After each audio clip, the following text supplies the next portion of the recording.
Hey everyone, Aaron at Redbird Speed here. I want to talk to you about center sections. I want to talk to you about some features, things to look for, things to avoid.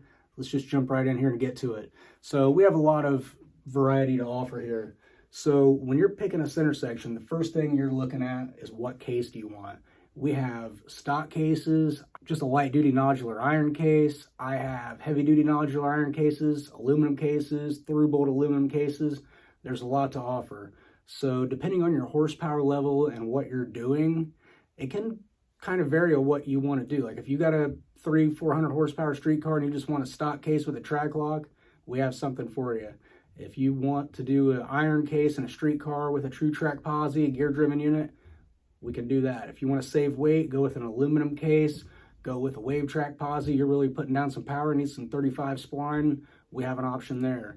So talking about these Posis, that moves to the next category, what carrier. So if you're drag racing and you want a spool, you want both sides to be locked up all the time, going the same rate of speed, not very friendly for a street car, but great for drag racing.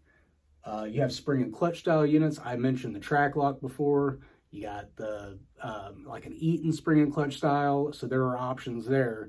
There are some cone style units like the Auburn units, 400 or 500 horsepower street car. Great. Now you get into a gear driven unit, like if you're putting down some serious power, 600-700 horsepower, want to run a Truetrac or 800 to 1,000 horsepower or something, and you want to run it at Wavetrac. These numbers are very dependent on the vehicle, how the vehicle's hooking, what you're doing with the vehicle, your driving style. There's a lot of factors that go into that. So if you want to talk about what carrier you need, click below, give us a call.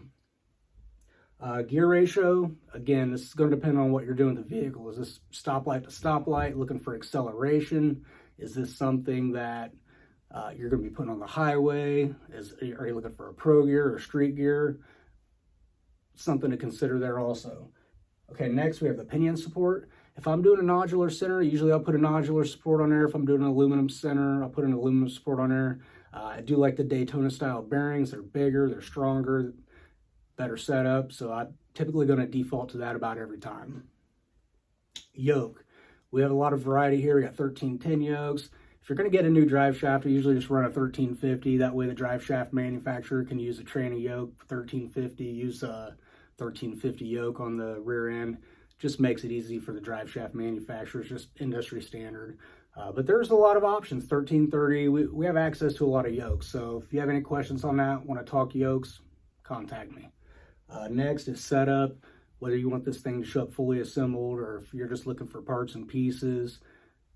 That's the last piece of the puzzle. Most people want them set up, they want them to show up put together, bolt them to the 9-inch housing, 8 3/4, whatever you're working on, bolt it up, slide your axles in and go. So that's going to be kind of what the standard procedure is. So you can look below. We have a lot of center sections to offer. We'll link them up. Check it out. Give us a call if you have any questions.